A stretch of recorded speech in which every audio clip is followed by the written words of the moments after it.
सतगुर सच्चे पातशाह जी की साजी निवाजी परम पूजनी गुरु प्यारी साध संगत जीओ, आओ फतेह की सांझ करिए। वाहिगुरु जी का खालसा वाहिगुरु जी की फतेह।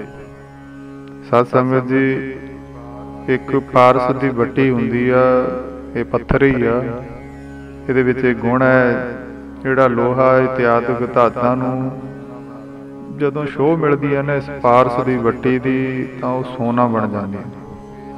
ਪਰ ਉਹ ਕਿਸੇ ਵੀ ਧਾਤ ਨੂੰ, ਲੋਹੇ ਇਤਿਆਦਿਕ ਨੂੰ ਸ਼ੋਅ ਦੇ ਕੇ ਪਾਰਸ ਦੀ ਵੱਟੀ ਆਪਣੇ ਵਰਗਾ ਪਾਰਸ ਨਹੀਂ ਬਣਾ ਸਕਦੀ।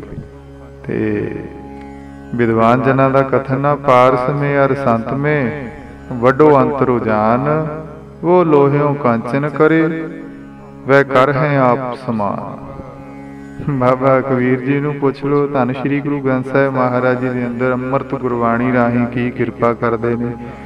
कबीर चंदन का बिरबा भला, बेड़े उठाक पलास, होए भी चंदन होए रहे वसे जो चंदन पास। ਬਾਬਨ ਚੰਦਨ ਦਾ ਇੱਕ ਛੋਟਾ ਜਿਹਾ ਰੁੱਖ ਹੁੰਦਾ, ਜਿਹਦੇ ਆਲੇ ਦੁਆਲੇ ਢਾਕ, ਪਲਾਹ, ਅਰਿੰਡ ਇਤਿਆਦਿਕ ਬੜੇ ਹੀ ਨਿਕੰਮੇ ਤੋਂ ਨਿਕੰਮੇ ਰੁੱਖ ਪੈਦਾ ਹੁੰਦੇ ਨੇ। ਤੇ ਗੁਰੂ ਬਾਬਾ ਜੀ ਕਿਰਪਾ ਕਰਕੇ ਸਮਝਾ ਰਹੇ ਨੇ ਕਿ ਇਸ ਚੰਦਨ ਦੇ ਨਿੱਕੇ ਜਿਹੇ ਰੁੱਖ ਦਾ ਕਿੱਡਾ ਵੱਡਾ ਗੁਣ ਤੇ ਕੀ ਤਸੀਰ ਹੈ।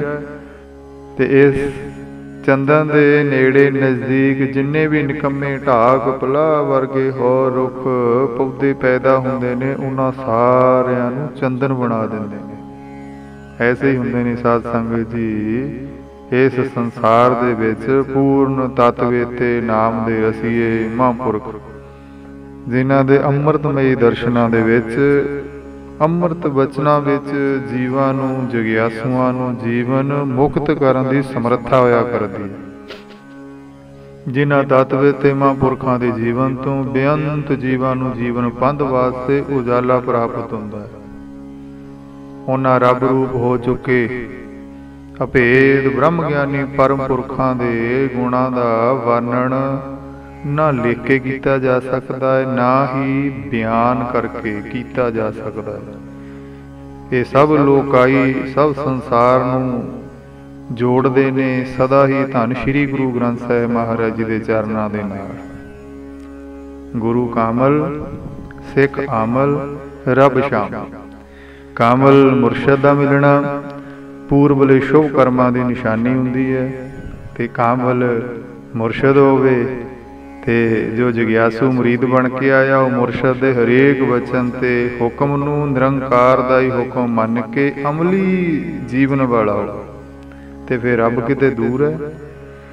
ਧੰਨ ਸ਼੍ਰੀ ਹਜ਼ੂਰ ਬਾਬਾ ਜੀ 66 ਸਾਹਿਬ ਵਾਲੇ ਆਪਣੇ ਪ੍ਰਵਚਨਾਂ ਦੇ ਵਿੱਚ ਸੁਮਤ ਬਖਸ਼ਿਆ ਕਰਦੇ। ਸਾਧ ਸੰਗਤ ਜੀ ਕੀ ਬਚਨ ਕਰਦੇ, ਜੇ ਵਾਹਿਗੁਰੂ ਦੀ ਸਿਫਤ ਨਾ ਮਿਲੀ, ਜੇ ਕਿਸੇ ਬ੍ਰਹਮ ਗਿਆਨੀ ਦੀ ਸੰਗਤ ਨਾ ਹੋਈ, ਮਹਾਂਪੁਰਖ ਕਹਿ ਦਈਏ, ਬ੍ਰਹਮ ਗਿਆਨੀ ਤਤਵੇਤੇ, ਟੀਚਰ ਕਹਿ ਲਵੋ, ਇਹਨਾਂ ਨੂੰ ਅਧਿਆਪਕ ਕਹਿ ਦੇਵੋ, ਮੇਰੇ ਵਾਲੀ ਦੋ ਜਹਾਨ ਦੇ ਕਥਨ ਮੁਤਾਬਕ ਧੰਨ ਸ਼੍ਰੀ ਗੁਰੂ ਗ੍ਰੰਥ ਸਾਹਿਬ ਮਹਾਰਾਜ ਜੀ ਵਰਣਨ ਕਰਦੇ ਹਨ। ਜਿਸ ਵਖਰ ਕੋ ਲੈਨ ਤੂੰ ਆਇਆ, ਰਾਮ ਨਾਮ ਸੰਤਨ ਘਰ ਪਾਇਆ। ਜਿਸ ਤਰ੍ਹਾਂ ਕੋਈ ਵਿਦਿਆ ਲੈਣੀ, ਕਹਿੰਦੇ ਕਿਸੇ ਉਸਤਾਦ ਕੋਲ ਜਾ। ਕੋਈ ਵੱਖਰ ਲੈਣਾ, ਉਸ ਪੰਸਾਰੀ, ਉਸ ਦੁਕਾਨਦਾਰ ਕੋਲ ਜਾ ਜਿਸ ਦੇ ਪਾਸ ਇਹ ਵੱਖਰ ਹੈ, ਜਿਸ ਦੇ ਕੋਲ ਇਹ ਵਸਤੂ ਹੈ। ਕਿਸੇ ਪਾਸ ਕੋਈ ਵਿਭੂਤੀ ਹੈ, ਕਿਸੇ ਪਾਸ ਕੋਈ ਵਸਤੂ ਹੈ। ਤੇ ਹੁਣ ਕਸਤੂਰੀ ਵਾਲੇ ਨੂੰ ਤਾਂ ਕਸਤੂਰੀ ਵਾਲੇ ਕੋਲ ਹੀ ਜਾਣਾ ਪਵੇਗਾ।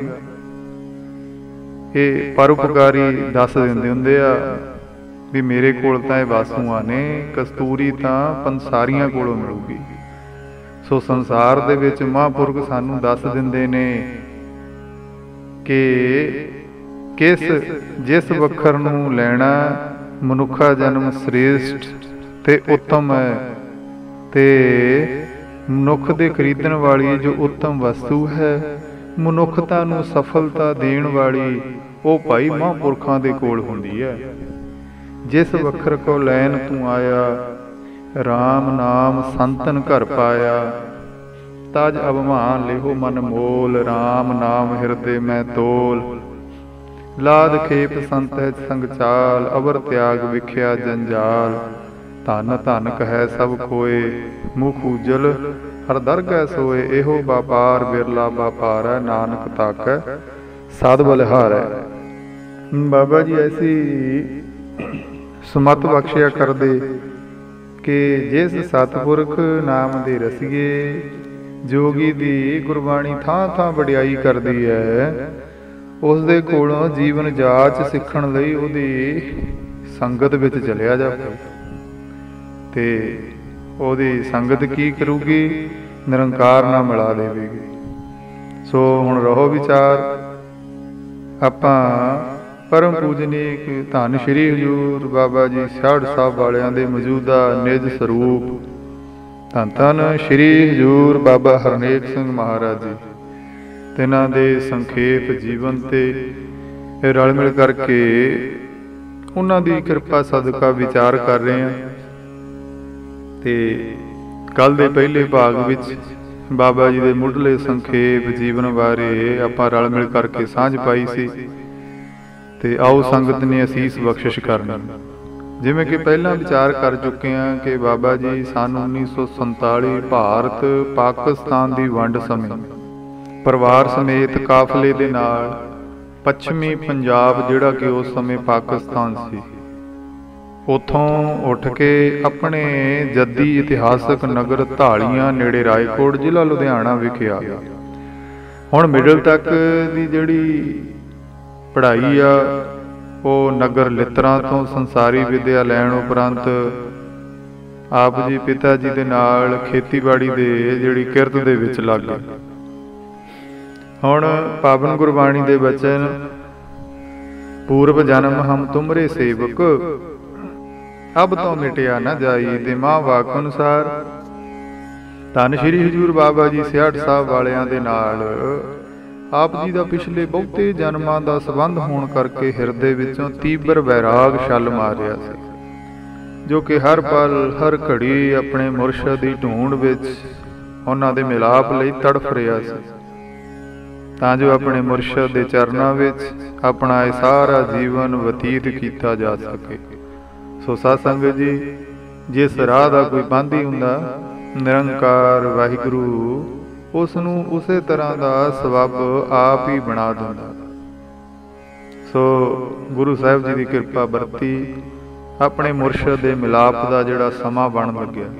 ਪੂਰਵ ਕਰਮ ਅੰਕੁਰ ਜਾ ਪ੍ਰਗਟੇ, ਭੇਟਿਓ ਪੁਰਖ ਰਸਕ ਵੈਰਾਗੀ, ਮਿਟਿਓ ਅੰਧੇਰ ਮਿਲਤ ਹਰ ਨਾਨਕ, ਜਨਮ ਜਨਮ ਕੀ ਸੋਈ ਜਾਗੀ। ਦੇ ਕਥਨ ਅਨੁਸਾਰ ਪਿਛਲੇ ਜਨਮਾਂ ਦੇ ਦੀਰਘ ਤਪ ਕਰਕੇ ਤੇ ਪੂਰਬਲੇ ਸੰਸਕਾਰਾਂ ਕਰਕੇ ਰੱਬ ਸਰੂਪ ਸਤਿਪੁਰਖਾਂ ਦੇ ਸੰਜੋਗ ਦਾ ਸਮਾਂ ਬਣਦਾ। ਸੋ ਕਿਵੇਂ ਉਸ ਲਖਣੀ ਘੜੀ ਦੀ ਵਿਧ ਬਣੀ, ਪੁਰਾਣੇ ਸੰਗੀ ਜਾਣਦੇ ਆ ਕਿ ਇੰਨੀ ਦਿਨੀ ਪਰਮ ਪੂਜਨੀਕ ਧੰਨ ਸ਼੍ਰੀ ਹਜ਼ੂਰ ਬਾਬਾ ਜੀ ਸਿਆੜ ਸਾਹਿਬ ਵਾਲਿਆਂ ਨੇ ਇਲਾਕੇ ਦੀਆਂ ਸੰਗਤਾਂ ਦੀ ਬੇਨਤੀ ਤੇ ਨਗਰ ਆਂਡਲੂ, ਜੋ ਕਿ ਨਗਰ ਧਾਲੀਆਂ ਦੇ ਬਿਲਕੁਲ ਹੀ ਨਜ਼ਦੀਕ ਆ, ਉੱਥੇ ਅੰਮ੍ਰਿਤ ਬਚਨਾਂ ਦੀ ਵਰਖਾ ਕਰਨ ਲਈ ਦੀਵਾਨਾਂ ਦਾ ਜਿਹੜਾ ਸਮਾਂ ਬਖਸ਼ਿਸ਼ ਕੀਤਾ। ਸੋ ਨਾਮ ਬਾਣੀ ਦਾ ਪ੍ਰਵਾਹ ਚੱਲ ਪਿਆ।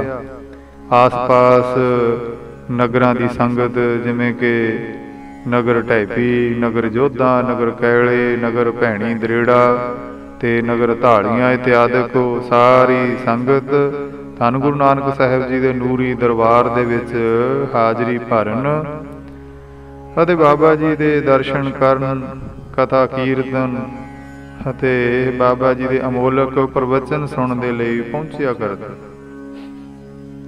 ਧੰਨ ਬਾਬਾ ਹਰਨੇਕ ਸਿੰਘ ਮਹਾਰਾਜ ਜੀ ਦੇ ਮਨ ਦਾ ਫੁਰਨਾ ਕੀ ਸੀ, ਜੋ ਕਿ ਅੰਦਰੋਂ ਧੁਰ ਤੋਂ ਖਿੱਚ ਪਾ ਰਿਹਾ ਸੀ ਕਿ ਬਾਬਾ ਜੀ ਨੇ ਇਹ ਤਾਂ ਮੈਨੂੰ ਦਰਸ਼ਨ ਦੇਣ ਅਤੇ ਇਸ ਜਨਮ 'ਚ ਪ੍ਰੀਤ ਪੱਕੀ ਕਰਨ ਲਈ ਨਗਰ ਆਂਡਲੂ ਵਿਖੇ ਦੀਵਾਨਾਂ ਦੀ ਬਖਸ਼ਿਸ਼ ਕੀਤੀ ਹੈ। ਸੀਨੇ ਖਿੱਚ ਜਿਨ੍ਹਾਂ ਨੇ ਖਾਧੀ, ਉਹ ਕਰ ਆਰਾਮ ਨਹੀਂ ਬਹਿੰਦੇ, ਨਿੰਮ ਵਾਲੇ ਨੈਣਾ ਦੀ ਨੀਂਦਰ, ਦਿਨੇ ਰਾਤ ਪੈ ਬਹਿੰਦੇ। ਸੋ ਉਹ ਸਮਾਂ ਆਇਆ, ਉਹ ਵਕਤ ਬਣਿਆ, ਕੁਰਬਾਨ ਜਾਈ ਉਸ ਵੇਲਾ ਸੁਹਾਵੀ, ਜਿਤ ਤੁਮਰੈ ਦੁਆਰੈ ਆਇਆ। ਆਪ ਜੀ ਹੁਣ ਪਹਿਲੀ ਵਾਰੀ ਆਪਣੇ ਨਗਰ ਧਾਲੀਆਂ ਦੀ ਸੰਗਤ ਦੇ ਨਾਲ ਗੁਰੂ ਕੇ ਦਰਬਾਰ ਨਗਰ ਆਂਡਲੂ ਵਿਖੇ ਸੰਗਤ ਦੇ ਵਿੱਚ ਪਹੁੰਚੇ, ਜਿੱਥੇ ਅੰਮ੍ਰਿਤ ਕੀਰਤਨ ਅਤੇ ਬਾਬਾ ਜੀ ਅਮੋਲਕ ਬਚਨਾਂ ਦੀ ਵਰਖਾ ਕਰਦੇ ਸੀ। ਤੇ ਆਪ ਜੀ ਨੇ ਜਿੱਥੇ ਗੁਰੂ ਦਰਬਾਰ ਧੰਨ ਗੁਰੂ ਨਾਨਕ ਸਾਹਿਬ ਮਹਾਰਾਜ ਦੇ ਚਰਨਾਂ ਵਿੱਚ ਨਤਮਸਤਕ ਹੋਏ, ਉੱਥੇ ਪਹਿਲਾਂ ਇਸ ਨਗਰ ਦੀ ਭਾਗਾਂ ਭਰੀ ਧਰਤੀ ਨੂੰ ਵੀ ਸਜਦਾ ਕੀਤਾ, ਜਿੱਥੇ ਮੇਰੇ ਮੁਰਸ਼ਿਦ ਨੇ ਤਰਸ ਕਰਕੇ ਪਹਿਲੀ ਵਾਰੀ ਦੀਦ ਬਖਸ਼ੀ ਹੈ। ਸੋ ਹੁਣ ਆਪ ਜੀ ਨੇ ਬਹੁਤ ਪ੍ਰੇਮ ਵਿੱਚ ਭਿੱਜ ਕੇ ਬਾਬਾ ਜੀ ਦੇ ਦਰਸ਼ਨ ਕਰਕੇ ਨੇਤਰ ਪਹਿਲਾਂ ਸ਼ੀਤਲ ਕੀਤੇ। ਅੱਜ ਤਾਂ ਕੋਈ ਹੋਰ ਹੀ ਖੁਮਾਰੀ ਸਰੂਰ ਚੜਿਆ ਹੋਇਆ ਸੀ, ਕੋਈ ਅਗੰਮੀ ਰਸ ਅਨੁਭਵ ਹੋ ਰਿਹਾ ਸੀ ਆਪ ਜੀ ਨੂੰ। ਪੂਰਨ ਮੁਰਸ਼ਿਦ ਦਾ ਮਿਲਾਪ ਪਰਮ ਪਾਰਸ ਗੁਰੂ ਛੋਹਾਂ ਹੁੰਦੀਆਂ ਨੇ, ਜੋ ਲੋਹੇ ਦੇ ਮਨੂਰ ਤੋਂ 12 ਬੰਨੀ ਦਾ ਸੋਨਾ ਕਰਦੀਆਂ ਨੇ। ਭਇਆ ਮਨੂਰ ਕੰਚਨ ਫਿਰ ਹੋਵੈ, ਜੇ ਗੁਰ ਮਿਲੇ ਤਨੇਹਾ, ਏਕ ਨਾਮ ਅੰਮ੍ਰਿਤੋ ਦੇਵੈ, ਤਉ ਨਾਨਕ ਤ੍ਰਿਸ਼ਟਸ ਦੇਹਾ। ਉਹ ਭ੍ਰਿੰਗੀ ਦੀਆਂ ਧੁਨਾਂ ਹਨ, ਜੋ ਰੁਲਦੇ ਫਿਰਦੇ ਕੀੜਿਆਂ ਨੂੰ ਖੰਭ ਦੇ ਕੇ ਹੂਆਂ ਪੰਛੀ ਦੇ ਰਾਜ ਬਖਸ਼ਣ ਵਾਲੀ ਗੱਦੀ ਤੇ ਬਿਠਾ ਦਿੰਦੀਆਂ ਹਨ। ਇਹ ਗਾਰੜੂ ਮੰਤਰ ਹਨ, ਜੋ ਜ਼ਹਿਰੀਲੇ ਤੇ 21 ਕੁੱਲਾਂ ਤੱਕ ਨਾਸ਼ ਕਰਨ ਵਾਲੇ ਸੱਪਾਂ ਦੇ ਦੰਦ ਕੱਢ ਦਿੰਦੇ ਨੇ। ਇਹ ਚੰਦਨਵਾੜੀ ਹੈ, ਜੋ ਅਰਿੰਡਾਂ ਅੱਕਾਂ ਨੂੰ ਵੀ ਬਾਵਨ ਚੰਦਨ ਬਣਾ ਦਿੰਦੀ ਹੈ। ਕਬੀਰ ਚੰਦਨ ਕਾ ਬਿਰਬਾ ਭਲਾ, ਵਿਹੜੇ ਉਟਾਕ ਪਲਾਸ, ਓਏ ਪੀ ਚੰਦਨ ਹੋਏ ਰਹੇ ਵਸੇ, ਜੋ ਚੰਦਨ ਪਾਸ। ਸੋ ਗੁਰੂ ਦਰਬਾਰ 'ਚ ਜਦੋਂ ਗਰੀਬ ਨਵਾਜ ਬਾਬਾ ਜੀ ਦੇ ਚਰਨਾਂ ਵਿੱਚ ਨਗਰ ਆਂਡਲੂ ਵਿਖੇ ਆਪ ਜੀ ਗਏ, ਤਾਂ ਉਸ ਸਮੇਂ ਹਜ਼ੂਰ ਨੇ ਆਪਣੇ ਮੁਖਾਰ ਬਿੰਦ ਤੋਂ ਇਹ ਧਾਰਨਾ ਲਗਾਈ, ਸਾਈਂ ਮੇਰਾ ਮਿੱਠਾ ਬੋਲੇ, ਸਾਈਂ ਮੇਰਾ ਮਿੱਠਾ ਬੋਲੇ, ਸਾਈਂ ਮੇਰਾ ਮਿੱਠਾ ਬੋਲੇ, ਸਾਈਂ ਮੇਰਾ ਮਿੱਠਾ ਬੋਲੇ। ਮਿੱਠ ਬੋਲੜਾ ਜੀ ਹਰ ਸੱਜਣ ਸੁਆਮੀ ਮੋਰਾ, ਹਾਂ ਸੰਭਲ ਥੱਕੀ ਜੀ ਉਹ ਕਦੇ ਨਾ ਬੋਲੇ ਕੌਰਾ। ਕੌਰਾ ਬੋਲ ਨਾ ਜਾਣੈ ਪੂਰਨ ਭਗਵਾਨੈ, ਔਗਣ ਕੋ ਨਾ ਚਿਤਾਰੇ, ਪਤਤ ਪਾਵਨ ਹਰ ਵਿਰਦ ਸਦਾਏ, ਇਕ ਤਿਲ ਨਹੀਂ ਭੰਨੈ ਘਾਲੇ। ਘਟਕੜ ਵਾਸੀ ਸਰਬ ਨਿਵਾਸੀ, ਨੇਰਾ ਹੀ ਤੇ ਨੇਰਾ, ਨਾਨਕ ਦਾਸ ਸਦਾ ਸ਼ਰਨਾਗਤ ਹਰ ਸੱਜਣ ਸੁਆਮੀ ਮੇਰਾ। ਇਹ ਪਹਿਲਾ ਸ਼ਬਦ ਆਪਣੇ ਮੁਰਸ਼ਿਦ ਦੀ ਰਸਨਾ ਤੋਂ ਧੰਨ ਬਾਬਾ ਹਰਨੇਕ ਸਿੰਘ ਮਹਾਰਾਜ ਜੀ ਨੇ ਸਾਧ ਸੰਗਤ ਜੀ ਕੰਨਾਂ ਨਾਲ ਸੁਣ ਕੇ ਹਿਰਦੇ 'ਚ ਵਸਾ ਲਿਆ। ਬਸ ਕੰਨਾਂ 'ਚ ਉੱਠਦੇ ਬਹਿੰਦੇ ਦਿਨ ਰਾਤ ਤੇ ਸ਼ਬਦ ਗੂੰਜਣ ਲੱਗ ਗਿਆ, ਇੱਕ ਧੁਨੀ ਹੀ ਬਣ ਗਈ। ਹਜ਼ੂਰ ਬਚਨ ਕਰਿਆ ਕਰਦੇ, ਕਈਆਂ ਜਨਮਾਂ ਦੀ ਭਗਤੀ ਹੋਵੇ ਤਾਂ ਮਹਾਂਪੁਰਖਾਂ ਦੇ ਦਰਸ਼ਨ ਕਰਨ ਦਾ ਸੁਭਾਗ ਪ੍ਰਾਪਤ ਹੁੰਦਾ ਤੇ ਉਹਨਾਂ ਦੇ ਬਚਨਾਂ ਦੀ ਸਮਝ ਆਉਂਦੀ ਆ। ਸੋ ਸਾਧ ਸੰਗਤ ਜੀ, ਇਸ ਤਰ੍ਹਾਂ ਆਪ ਜੀ ਨੇ ਆਪਣੇ ਨਗਰ ਦੀ ਸੰਗਤ ਦੇ ਨਾਲ ਦੀਵਾਨਾਂ ਤੇ ਬਾਬਾ ਜੀ ਦੇ ਦਰਬਾਰ 'ਚ ਹਾਜ਼ਰੀ ਭਰਨ ਜਾਣਾ ਤੇ ਸੰਗਤ ਦੇ ਨਾਲ ਹੀ ਵਾਪਸ ਆ ਜਾਣਾ। ਇਸ ਤਰ੍ਹਾਂ ਆਪ ਜੀ ਦਾ ਵੀ ਪਿਛਲੇ ਜਨਮਾਂ ਦੇ ਧੰਨ ਸ਼੍ਰੀ ਹਜ਼ੂਰ ਬਾਬਾ ਜੀ ਸਿਆੜ ਸਾਹਿਬ ਵਾਲਿਆਂ ਦੇ ਨਾਲ ਸਾਂਝ ਕਾਰਨ ਇਹ ਦ੍ਰਿੜ ਵਿਸ਼ਵਾਸ ਹੋ ਗਿਆ ਸੀ ਕਿ ਹਜ਼ੂਰ ਰਸਕ ਵੈਰਾਗੀ ਨੇ। ਉਹ ਪਰਿਪੂਰਨ ਵਾਹਿਗੁਰੂ ਨਿਰੰਕਾਰ ਵਿੱਚ ਸਮਾਈ ਹੋਈ ਨਿਰੰਕਾਰੀ ਦਰਗਾਹੀ ਜੋਤ ਹਨ ਅਤੇ ਮੇਰੇ ਇਸ ਜਨਮ 'ਚ ਵੀ ਸੰਜੋਗ ਇਹਨਾਂ ਨਾਲ ਹੀ ਨੇ। ਤੇ ਹੁਣ ਨਗਰ ਢਾਲੀਆਂ ਤੋਂ ਆਂਡਲੂ ਸਮਾਗਮ, ਜਿੱਥੇ ਬਾਬਾ ਜੀ ਦਾ ਪਹਿਲਾ ਆਸਣ ਸੀ, ਸਾਧ ਸੰਗਤ ਜੀ ਸੰਗਤ ਜਾਣਦੀ ਆ, ਤੇ ਉਹ ਅਸਥਾਨ ਜਿਹੜਾ ਬਹੁਤਾ ਦੂਰ ਨਹੀਂ ਸੀ। ਹੁਣ ਦਿਨ ਸਮੇਂ ਆਪ ਜੀ ਦੇ ਖੇਤਾਂ ਦੇ ਵਿੱਚੋਂ ਹੀ ਬਾਬਾ ਜੀ ਦੇ ਅਤੇ ਬਾਬਾ ਜੀ ਦੇ ਬਹਿੰਗਮਾਂ ਦੇ ਤਾਰਾਂ ਉੱਪਰ ਧੁੱਪ ਵਿੱਚ ਸੁੱਕਣ ਲਈ ਪਾਏ ਹੋਏ ਸਫੈਦ ਅਥਵਾ ਚਿੱਟੇ ਵਸਤਰ ਤੇ ਆਪ ਜੀ ਦੇ ਮਨ ਨੂੰ ਬਹੁਤ ਚੰਗੇ ਲੱਗਦੇ। ਇਹ ਸਫੈਦ ਵਸਤਰ ਦੂਰੋਂ ਹੀ ਮਨ ਨੂੰ ਲੁਭਾਉਂਦੇ। ਮਨ ਦਿਨ ਰਾਤ ਕਿਸੇ ਹੋਰ ਹੀ ਖੁਮਾਰੀ ਵਿੱਚ ਰਹਿੰਦਾ, ਦੀਵਾਨ 'ਚ ਜਾਣ ਦੀ ਹਰ ਸਮੇਂ ਤਾਂਘ ਰਹਿੰਦੀ। ਅੱਜ ਦੇ ਦੀਵਾਨ ਵਿੱਚ ਹਜ਼ੂਰ ਬਖਸ਼ਿਸ਼ ਕਰ ਰਹੇ ਹਨ ਕਿ ਅਸੀਂ ਹੁਕਮ ਦੇ ਉੱਤੇ ਕੀ ਪਹਿਰਾ ਦਿੱਤਾ ਹੈ, ਕਿੰਨੀ ਕੁ ਬੇਪਰਵਾਹੀ ਹੈ ਸਾਧ ਸੰਗਤ ਜੀ। ਨੌਕਰੀ ਕੀ ਤੇ ਬੇਪਰਵਾਹ ਕੀ, ਗੁਰ ਪੀਰਾਂ ਕੀ ਦੀ ਚਾਕਰੀ, ਮਹਾ ਕਰੜੀ ਸੁਖ ਸਾਰ, ਵੱਡਿਆਂ ਦੀ ਨੌਕਰੀ ਸਾਰੇ ਵਿਦਵਾਨਾਂ ਨੇ ਮੰਨਿਆ ਕਿ ਔਖੀ ਹੁੰਦੀ ਹੈ। ਨੌਕਰ ਦੀ ਆਪਣੀ ਜ਼ਮੀਰ ਹੁੰਦੀ ਨਹੀਂ, ਨਖਿੱਧ ਹੈ ਇਹ ਨੌਕਰੀ।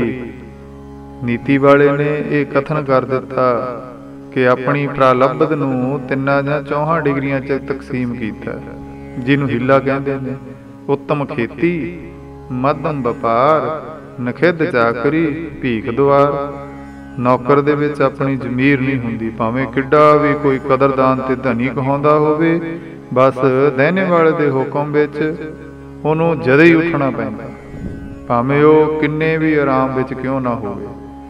ਭਾਈ ਜਿਨ੍ਹਾਂ ਨੂੰ ਪੀਰ ਦੀ ਨੌਕਰੀ ਕਰਨ ਦਾ ਸ਼ੌਂਕ ਜਾਗਿਆ, ਇਹ ਭਾਗ ਉੱਚੇ ਹਨ ਉਹਨਾਂ ਦੇ ਸਾਰਿਆਂ ਨਾਲ। ਪਰ ਹੈ ਨੌਕਰੀ ਬਹੁਤ ਔਖੀ। ਆਪ ਜਿਸ ਗੁਰੂ ਦਰਬਾਰ ਵਿੱਚ ਆਏ ਹੋ, ਮੇਰੇ ਇਹ ਸਾਈਂ ਦਾ ਕਥਨ ਹੈ, ਸਿੱਖ ਵੀ ਨੌਕਰ ਹੈ ਆਪਣੇ ਖਸਮ ਦਾ। ਹੁਣ ਨੌਕਰ ਕੀ ਤੇ ਬੇਪਰਵਾਹ ਕੀ।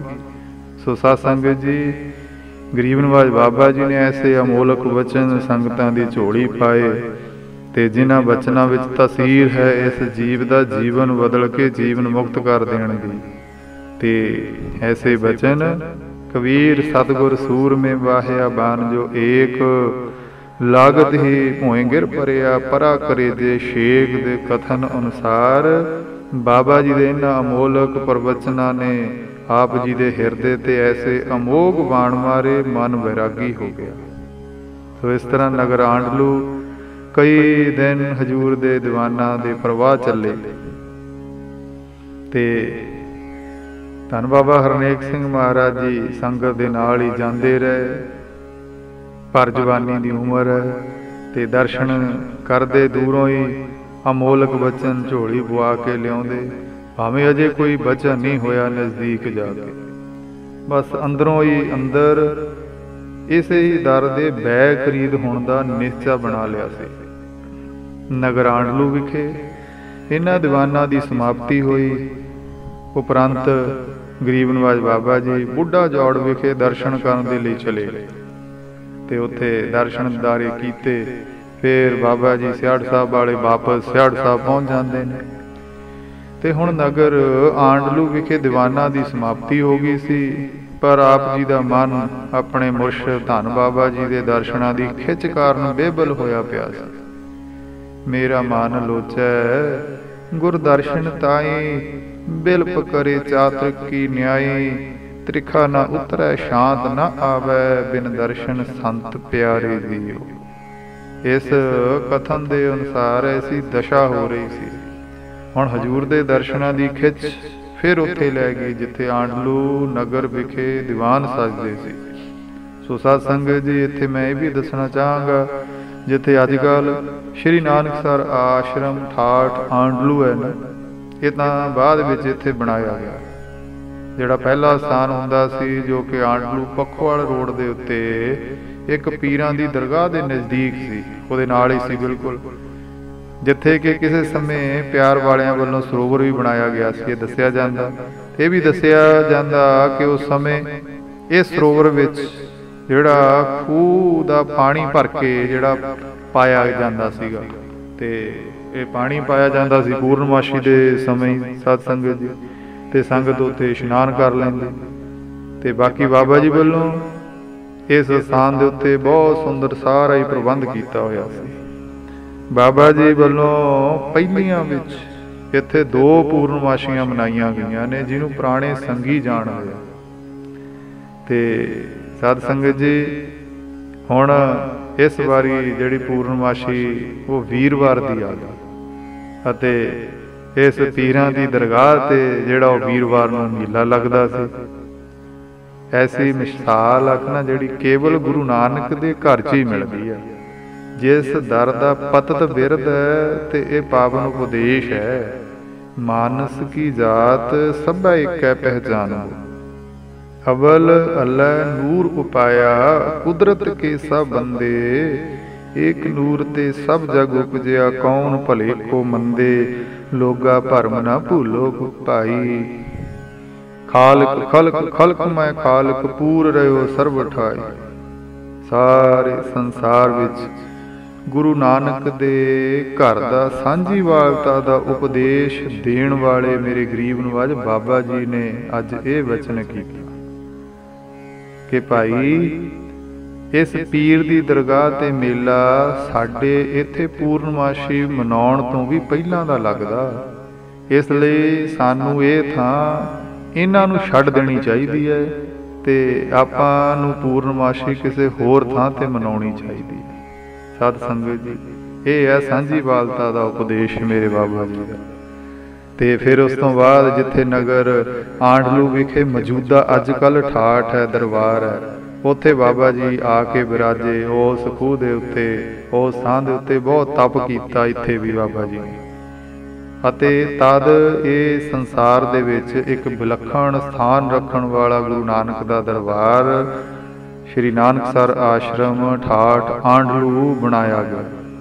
ਸੋ ਰਹੋ ਵਿਚਾਰ, ਧੰਨ ਬਾਬਾ ਹਰਨੇਕ ਸਿੰਘ ਮਹਾਰਾਜ ਜੀ ਦਰਸ਼ਨਾਂ ਦੀ ਤਾਂ ਮਨ ਵਿੱਚ ਲੈ ਕੇ ਹਜ਼ੂਰ ਦੇ ਦੀਦਾਰੇ ਕਰਨ ਲਈ ਫਿਰ ਉਸੇ ਸਥਾਨ ਤੇ ਆ ਗਏ ਜਿੱਥੇ ਦੀਵਾਨ ਸਜਦੇ। ਆਪ ਜੀ ਨੂੰ ਇੱਧਰੋਂ ਉੱਧਰੋਂ ਪਤਾ ਲੱਗਿਆ ਵੀ ਸਤ ਸੰਗਤ ਜੀ ਪੁੱਛ ਰਹੇ ਨੇ ਵੀ ਜੋ ਇੱਥੇ ਦੀਵਾਨਾਂ ਦੇ ਦੌਰਾਨ ਮਿਹਰਾਂ ਦਾ ਮੀਂਹ ਆਪਣੇ ਅਮੋਲਕ ਬਚਨਾਂ ਨਾਲ ਬਰਸਾ ਕੇ ਗਏ ਨੇ, ਉਹਨਾਂ ਦੇ ਦੀਦਾਰੇ ਹੁਣ ਕਿੱਥੇ ਹੋ ਸਕਦੇ ਨੇ, ਪੁੱਛ ਰਹੇ ਨੇ। ਤਾਂ ਕਿਸੇ ਸੰਗੀ ਨੇ ਦੱਸ ਪਾਈ ਕਿ ਹਜ਼ੂਰ ਇਸ ਸਮੇਂ ਬੁੱਢਾ ਜੋੜ ਵਿਖੇ ਦਰਸ਼ਨ ਕਰਨ ਗਏ ਹੋਏ ਨੇ। ਤੇ ਬੜਾ ਚਾਅ ਚੜਿਆ ਕਿ ਇਹ ਗੱਲ ਦਾ ਪਤਾ ਲੱਗ ਗਿਆ ਵੀ ਹਜ਼ੂਰ ਗਰੀਬ ਨਵਾਜ ਬਾਬਾ ਜੀ ਇਸ ਸਮੇਂ ਕਿੱਥੇ ਨੇ। ਤਾਂ ਮਨ ਦੀ ਵੇਦਨਕੀ ਬਣ ਗਈ, ਖੰਭ ਬਿਕੰਦੜੇ ਜੇ ਲਹਾਂ ਕਿੰਨਾ ਸਾਵੀ ਤੋਲ, ਤਨ ਜੜਾਈ ਆਪਣਾ ਲਹਾਂ ਸੋ ਸੱਜਣ ਟੋਲ। ਹੁਣ ਮੈਨੂੰ ਜੇ ਕਿਤੇ ਖੰਭ ਮਿਲ ਜਾਣ, ਮੈਂ ਆਪਣਾ ਆਪ ਉਹਦੇ ਬਰਾਬਰ ਤੋਲ ਕੇ ਉਹ ਖੰਭ ਖਰੀਦ ਲਾਂ। ਫਿਰ ਕੀ ਕਰਾਂ? ਉਹਨਾਂ ਖੰਭਾਂ ਨੂੰ ਆਪਣੇ ਤਨ ਤੇ ਜੜਾ ਕੇ, ਤਨ ਤੇ ਜੜ ਕੇ ਉਹਨਾਂ ਦੇ ਖੰਭ ਪਰ ਬਣਾ ਕੇ ਉੱਡ ਕੇ ਆਪਣੇ ਪ੍ਰੀਤਮ ਪਿਆਰੇ ਦੇ ਪਾਸ ਪਹੁੰਚ ਜਾਵਾਂ।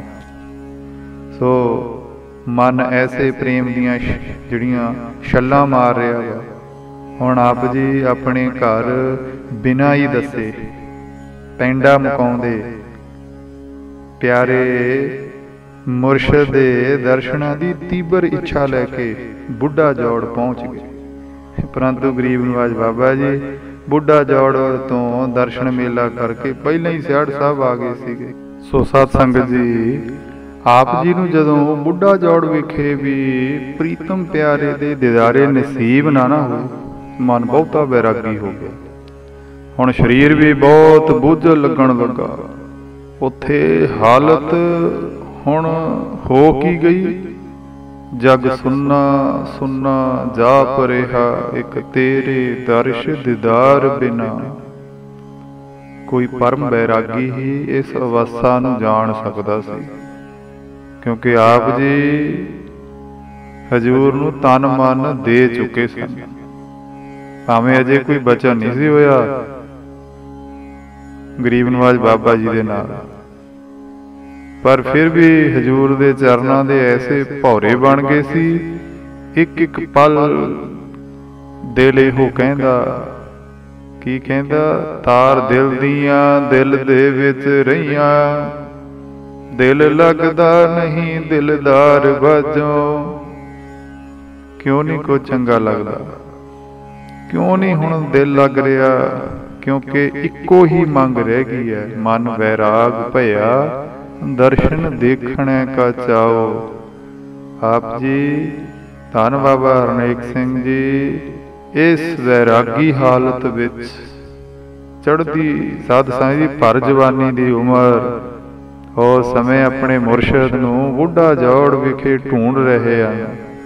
ਹੁਣ ਮਨ ਵੀ ਨਹੀਂ ਕਰਦਾ ਵਾਪਸ ਜਾਣ ਨੂੰ, ਕਿਉਂਕਿ ਮੇਰੇ ਮੁਰਸ਼ਦ ਇੱਥੇ ਆਏ ਹੋਏ ਹਨ। ਇਹੀ ਦੱਸ ਪਈ ਸੀ ਸੰਗਤਾਂ ਤੋਂ, ਸੰਗੀਆਂ ਤੋਂ, ਦਰਸ਼ਨਾਂ ਬਿਨਾ ਮੁੜ ਕੇ ਨਹੀਂ ਜਾਣਾ। ਤੇ ਇੱਧਰ ਜਦੋਂ ਆਪ ਜੀ ਦੇ ਪਿਤਾ ਜੀ ਨੂੰ ਪਤਾ ਲੱਗਿਆ ਕਿ ਜਿਹੜਾ ਮੇਰਾ ਪੁੱਤਰ ਹੈ ਉਹ ਘਰ ਨਹੀਂ, ਬਹੁਤ ਭਾਲ ਕੀਤੀ, ਬਹੁਤ ਥਾਵਾਂ ਤੇ ਪੁੱਛ ਪੜਤਾਲ ਕੀਤੀ, कोई भी थो पता नहीं लग्या। तां फिर आप जी दे पिता जी आप जी की भाल करते हुए गरीब नवाज बाबा जी सियाड़ साहब वालियां दे चरनां विच सियाड़ साहब पहुँच गए ते हजूर दे चरनां विच आप जी दे पिता जी ने जाके सरमुख पेश होके बेनती की, गरीब नवाज मेरा पुत्र आप जी दे दीवाना च नगर आंडलू विखे हाजरी भरन हर रोज जांदा हुंदा सी, पर हुण पता नहीं वो कित्थे चलिया गया। असीं उहदी हर पासे भाल कर लई आ, पर कुछ भी नहीं पता लगा मेरे पुत्र बारे। बाबा जी कृपा करो, बेनतियां कर रहे ने। हुण अजिहे समय एक पिता दे दिल दे उत्ते उस समय की बीतदी होएगी आपां अंदाजा लगा सकते हैं, क्योंकि आपां सारे धीआं पुत्रां वाले हैं। ते मेरे अंतरजामी गरीब नवाज बाबा जी सियाड़ साहब वाले पलक मौन रह के अंतर ध्यान हो के बचन कीता। कहंदे वो इस समय बुढ़ा जौड़ विखे आ। की कहा उन्होंने? कहंदे इस समय बुढ़ा जौड़ विखे आ हो। बस फिर की सी, नमस्कार की हजूर तो आग्ञा लई पिता जी ने बुढ़ा जौड़ विखे पहुंच जाते ने। हण पिता जी आप जी नूं उत्थों बहुत समझा के घर लियाउण दी कोशिश कर रहे ने, पर आप जी दा दिल अपने परम प्यारे प्रीतम दे दर्शनां दे लई अड़िगा, घर आउण नूं मन नहीं कर रहा। अखीर जदों पिता जी ने दस्सिया ना मैं सियाड़ साहब तो आया धन श्री हजूर बाबा जी दे चरनां दे विचों, ते एक होर भी गल दस दियां बेटा, उन्हां ने तुहाडे बारे मैनूं ये दस्सिया भी तुसीं बुढ़ा जौड़ हो। जदों ये गल सुनी ना अपने प्रीतम प्यारे बारे, हुण चलो सियाणे बनो, तुसीं चलो मेरे नाल। तुहाडा मन बहुता बाबा जी दे चरनां दे विच, मैं तुहानूं आप बाबा जी दे चरनां दे विच छड्डिया वां। साध संगत जी, जे इन्ना बाबा जी दे चरनां दे विच प्रेम रख रहा तुहाडा मन, तां हुण जदों पिता जी तो ये गल सुनी ना, तद आप जी उत्थों वापस आउण नूं तैयार हो गए। फिर आप जी दे पिता जी सिद्धा ही नगर धाड़ियां विखे ले आए ते मन नूं खेती दे काम विच लाउण लई कहा भी हुण इउं कर, सियाणे बन के साध संगत जी आ खेती पत्ती दा आपां काम करना। ते बिल्कुल ही दशा उस वेले की हो गई ये गल सुन के। ते जदों आप जी दा तां हुण जीवन मरण हो चुकिया सी हजूर दे दर्शनां तो बिना। हर पल हर घड़ी बस दर्शनां दी सिक मन दे विच, एक घड़ी ना मिलते तां कलयुग होता, हुण कद मिली है प्रतुद भगवंता। ते आप जी ने प्रीतम प्यारे बाबा जी दे विजोग दे विच ही उस वक्त खाना पीना छड्ड दिता, शरीर निर्बल होण लग्या। हर वक्त नेत्र सज्जल रहिंदे, क्योंकि मीम मन नूं नहीं तरवास आउंदा, जिन्ना चिर ना होवे दीदार तेरा, तेरी तांग में नैण ना चैन पाउंदे, अठे पैर रहिंदा इंतजार तेरा। अंदरों ही अंदर मानो गुरु साहब जी दे पावन पवित्र बचना अनुसार बेनतियां ही निकल रही ने। मिल मेरे प्रीतमा जियो, हाँ तुद बिन खरी निमाणी, मैं नैणी नींद न आवे जियो, भावे अन्न न पानी। जिथे आप जी ने इस विजोग विच खाना पीना सोना छड्ड दिता, उथे हालत उस पपीहे वर्गी बनी हुई है, जो कि दिन रात सवंती बूंद नूं तरस रहा हुंदा।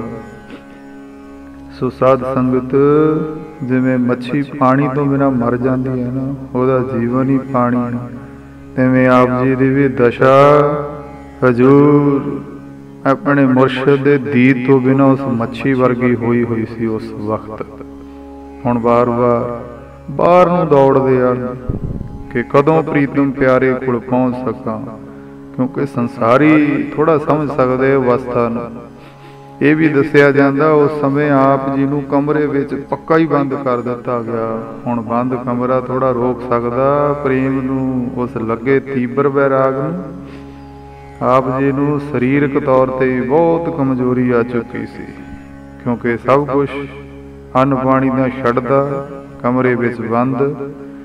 ਫਿਰ ਪਰਿਵਾਰ ਵੱਲੋਂ ਵਿਚਾਰ ਕੀਤੀ ਗਈ ਕਿ ਇਹਨਾਂ ਨੂੰ ਹੁਣ ਕੋਈ ਜਿਹੜਾ ਸੰਸਾਰੀ ਡਾਕਟਰ ਆ ਉਹ ਇਲਾਜ ਨਹੀਂ ਕਰ ਸਕਦਾ, ਇੱਕੋ ਹੀ ਇਲਾਜ ਆ ਸਾਧ ਸੰਗਤ ਜੀ। ਉਹ ਕੀ ਆ? ਇਹਨਾਂ ਨੂੰ ਸਿਆੜ ਸਾਹਿਬ ਬਾਬਾ ਜੀ ਦੇ ਪਾਸ ਲਿਜਾਇਆ ਜਾਵੇ। ਦੱਸਿਆ ਜਾਂਦਾ ਕਿ ਉਸ ਸਮੇਂ ਗਰੀਬ ਨਵਾਜ ਬਾਬਾ ਜੀ ਆਪਣੇ ਆਸਣ ਤੇ ਸਿਆੜ ਸਾਹਿਬ ਹੀ ਸੀ। ਤੇ ਸੰਨ 1959 ਈਸਵੀ ਦੇ ਵਿੱਚ ਆਪ ਜੀ ਦੇ ਪਿਤਾ ਜੀ ਸਰਦਾਰ ਸੁਦਾਗਰ ਸਿੰਘ ਜੀ, ਆਪ ਜੀ ਨੂੰ ਇਸ ਤੀਬਰ ਵੈਰਾਗ ਦੀ ਹਾਲਤ ਵਿੱਚ ਆਪਣੇ ਆਪੇ ਤੋਂ ਬਾਹਰ ਹੋਏ ਪਏ ਸੀ। ਉਸ ਵਕਤ ਨਗਰ ਧਾਲੀਆਂ ਤੋਂ ਸਾਈਕਲ ਦੇ ਪਿੱਛੇ ਬਿਠਾ ਕੇ ਪਰਮ ਪੂਜਨੀ ਧੰਨ ਸ਼੍ਰੀ ਹਜ਼ੂਰ ਬਾਬਾ ਜੀ ਸਿਆੜ ਸਾਹਿਬ ਵਾਲਿਆਂ ਦੇ ਚਰਨਾਂ ਦੇ ਵਿੱਚ ਲੈ ਕੇ ਆਏ। ਜਦੋਂ ਆਪ ਜੀ ਨੂੰ ਪਿਤਾ ਜੀ ਬਾਬਾ ਜੀ ਦੀ ਸ਼ਰਨ ਵਿੱਚ ਪੱਕੇ ਤੌਰ ਤੇ ਸਿਆੜ ਸਾਹਿਬ ਛੱਡਣ ਲਈ ਲੈ ਕੇ ਆਏ ਸੀ ਨਾ, ਉਸ ਸਮੇਂ ਸਾਧ ਸੰਗਤ ਜੀ ਧੰਨ ਬਾਬਾ ਹਰਨੇਕ ਸਿੰਘ ਮਹਾਰਾਜ ਜੀ ਸੰਸਾਰਕ ਤੌਰ ਦੇ ਉੱਤੇ ਜਿਹੜੀ ਉਮਰ ਤਕਰੀਬਨ 22 ਸਾਲ ਦੀ ਸੀ, ਭਰ ਜਵਾਨੀ ਵਿੱਚ। ਤੇ ਭਰ ਜਵਾਨੀ ਵਿੱਚ ਇੰਨਾ ਤੀਬਰ ਵੈਰਾਗ ਲੱਗ ਚੁੱਕਾ ਸੀ। ਤੇ ਜਦੋਂ ਆਪ ਜੀ ਉੱਥੇ ਪਹੁੰਚੇ ਤਾਂ ਉਸ ਸਮੇਂ ਧੰਨ ਸ਼੍ਰੀ ਹਜ਼ੂਰ ਬਾਬਾ ਜੀ ਸਿਆੜ ਸਾਹਿਬ ਵਾਲੇ ਕੁਰਸੀ ਤੇ ਵਿਰਾਜਮਾਨ ਸੀ। ਕੁਛ ਪਿਆਰ ਵਾਲੇ ਸੰਗੀ ਪ੍ਰੇਮੀ ਬਹਿੰਗਮ ਹਾਜ਼ਰ ਸਨ। ਫਿਰ ਕੀ ਸੀ? ਆਪਣੇ ਪਰਮ ਪਿਆਰੇ ਪ੍ਰੀਤਮ ਮੁਰਸ਼ਦ ਦੇ ਦਿਦਾਰੇ ਕਰਕੇ ਤਨ ਮਨ ਠੰਡਾ ਹੋ ਗਿਆ। ਜਿਵੇਂ ਕਿ ਸਾਰੀਆਂ ਨਦੀਆਂ ਦੀ ਮੰਜ਼ਿਲ ਸਮੁੰਦਰ ਹੁੰਦੀ ਹੈ, ਇਹ ਨਦੀਆਂ ਸਮੁੰਦਰ ਵਿੱਚ ਮਿਲ ਕੇ ਆਪਣੀ ਦੌੜ ਖਤਮ ਕਰ ਦਿੰਦੀਆਂ ਨੇ। ਇਸੇ ਤਰ੍ਹਾਂ ਆਪ ਜੀ ਦੀ ਵੀ ਇਸ ਜੀਵਨ ਵਿੱਚ ਦੌੜ ਕਹਿ ਦਈਏ, ਮੰਜ਼ਿਲ ਕਹਿ ਦਈਏ, ਕੇਵਲ ਤੇ ਕੇਵਲ ਬਾਬਾ ਜੀ ਤੱਕ ਹੀ ਸੀ। ਤੇ ਧੰਨ ਬਾਬਾ ਹਰਨੇਕ ਸਿੰਘ ਜੀ ਨੇ ਜਿੱਥੇ ਆਪਣੇ ਮੁਰਸ਼ਦ ਨੂੰ ਜਾ ਕੇ ਸਿਜਦਾ ਕੀਤਾ, ਉੱਥੇ ਹੀ ਜਿਸ ਕੁਰਸੀ ਤੇ ਗਰੀਬ ਨਵਾਜ ਬਾਬਾ ਜੀ ਸਿਆੜ ਸਾਹਿਬ ਵਾਲੇ ਵਿਰਾਜੇ ਹੋਏ ਸਨ, ਇੰਨਾ ਜ਼ੋਰ ਦੀ ਹੱਥ ਪਾ ਕੇ ਉਸ ਕੁਰਸੀ ਨੂੰ ਦੂਰ ਤੱਕ ਖਿੱਚ ਕੇ ਲੈ ਗਏ। ਤੇ ਗੁਰਦੇਵ ਨੇ ਆਪ ਜੀ ਦੇ ਅੰਮ੍ਰਿਤ ਦ੍ਰਿਸ਼ਟੀ ਪਾ ਕੇ ਆਪ ਜੀ ਨੂੰ ਮੁਖਾਤਬ ਕਰਕੇ ਪਹਿਲਾ ਬਚਨ ਜਿਹੜਾ ਆਖਿਆ, ਹੁਣ ਬਸ ਕਰ। ਕੀ ਆਖਿਆ ਬਾਬਾ ਜੀ ਨੇ? ਜੋ ਕੁਰਸੀ ਨੂੰ ਖਿੱਚ ਰਹੇ ਨੇ, ਹੁਣ ਬਸ ਕਰ। ਫਿਰ ਕੀ ਸੀ? ਦਰਸ਼ਨਾਂ ਲਈ ਚਿਰਾਂ ਤੋਂ ਤਰਸਦਾ ਮਨ ਸ਼ਾਂਤ ਹੋ ਗਿਆ, ਕੁਰਸੀ ਉੱਥੇ ਹੀ ਰੋਕ ਦਿੱਤੀ। ਧੰਨ ਸ਼੍ਰੀ ਹਜ਼ੂਰ ਬਾਬਾ ਜੀ ਸਿਆੜ ਸਾਹਿਬ ਵਾਲਿਆਂ ਨੇ ਆਪ ਜੀ ਦੇ ਪਿਤਾ ਜੀ ਨੂੰ ਆਖਿਆ, ਇਹ ਵਚਨ ਕਿਹਾ। ਕੀ ਕਹਿੰਦੇ ਆ? ਛੱਡ ਦਿਓ ਇਹਨੂੰ, ਹੁਣ ਇਹ ਸਾਡਾ ਹੋ ਗਿਆ। ਹੁਣ ਅੱਜ ਤੋਂ ਇਹਦੇ ਅਸੀਂ ਜ਼ਿੰਮੇਵਾਰ ਹਾਂ। ਕੀ ਕਹਿੰਦੇ ਨੇ ਬਾਬਾ ਜੀ? ਕਹਿੰਦੇ ਛੱਡ ਦਿਓ ਇਹਨੂੰ, ਹੁਣ ਇਹ ਸਾਡਾ ਹੋ ਗਿਆ। ਹੁਣ ਅੱਜ ਤੋਂ ਇਹਦੇ ਅਸੀਂ ਜ਼ਿੰਮੇਵਾਰ ਹਾਂ। ਸੋ ਸਾਧ ਸੰਗਤ ਜੀ, ਜਦੋਂ ਕੋਈ ਰੱਬ ਸਰੂਪ ਕਾਮਲ ਮੁਰਸ਼ਦ ਕਿਸੇ ਜਗਿਆਸੂ ਜੀਵ ਦੀ ਬਾਬਤ ਇਹ ਕਹਿ ਦੇਣ ਕਿ ਇਹ ਸਾਡਾ ਹੈ ਤੇ ਇਹਦੇ ਅਸੀਂ ਅੱਜ ਤੋਂ ਜ਼ਿੰਮੇਵਾਰ ਹਾਂ, ਤਾਂ ਅਸੀਂ ਆਪਣੀ ਤੁੱਛ ਜਿਹੀ ਬੁੱਧੀ ਨਾਲ ਗੁਰਬਾਣੀ ਦੇ ਕਥਨ ਮੁਤਲਕ ਇੰਨਾ ਕੁ ਕਹਿ ਸਕਦੇ ਹਾਂ ਕਿ ਇਹ ਪ੍ਰੀਤ ਕਿਤੇ ਇੱਕ ਜਨਮ ਦੀ ਨਹੀਂ, ਇਹ ਤਾਂ ਜਨਮਾਂ ਜਨਮਾਂ ਦੀ ਪੱਕੀ ਪ੍ਰੀਤ ਹੈ। ਕਿਉਂਕਿ ਅੰਮ੍ਰਿਤ ਗੁਰਬਾਣੀ ਦੇ ਐਸੇ ਬਚਨ ਨੇ, ਸਾਚੀ ਪ੍ਰੀਤ ਨਾ ਟੁੱਟੀ ਪਿਆਰੇ, जुग जुग रही समाए। सच्ची प्रीत हम तुम स्यों जोरी, तुम स्यों जोर अबर संग तोरी। जो के जन्मा जन्मा दी प्रीत दी प्रौढ़ता कर रही है। सो साध संगत जी, इस तरह 22 साल की उम्र विच ही आप जी दे पिता जी हजूर दे कीते बचना अनुसार कि ये भाई हुण साडा है, श्री सियाड़ साहब विखे बाबा जी के चरणों में पक्के तौर पर ही छड़ गए।